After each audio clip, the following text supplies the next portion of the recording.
Federal Students Organization Kangleipak FESOK ke Education and Library Secretary Sumanta na luchingba team amana chatkhiba yengshin khongchat Oinam Government High School Asi Yamna Phivam Chadaba Maong Amada leiramba thengnare haina maheiroi lup asigi Secretary Publicity T Sadananda na thadorakpa cherol amana phongdorakli. Cherol asina hai kumja Englishing ama chamapan yankhaini panda lingkhatkiba school asina masak naiba maheiroi kaya marum puthokhrabani. School asigi regular headmistress ama happy dabana maram oiraga nupi oja amana in charge oina puduna school asigi oja taramari na yamna wana hotnahuri. Oja taramari asigi manungda oja ahumdi nauna contract basis ta changlapani aduga oja amana atopa school amada utilize tawkhre. School asida hauzik maheiroi Marifu taruk tamle maheiroi sing asigi manungda children home amasung relief camp talaiba maheiroi kaya amasu yauri. Adum oinamak lengakna school asigi grant amasung maintenance ke senpam matam chana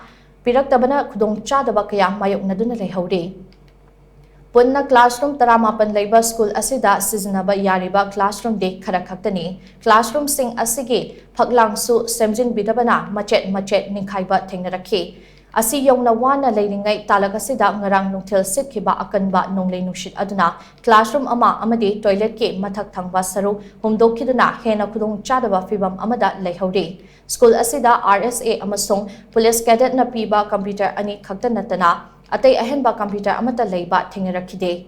Haukiba chahi kumja English ngani sukna kun hundoida school asidagi punna maheiroi taramathoi HSLC examination thabada maheiroi taruk pass tawba ngamkhi.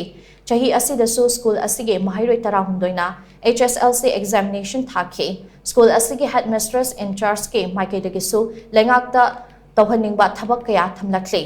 Madugi manungda school ase matamga Chadaba Maongda semjinpa Manipuri amasung chemistry ge awatpa oja hapchinba amadi multitasking staff ama khakta oirabasu thambiba haibana chingba wafam sing yauri.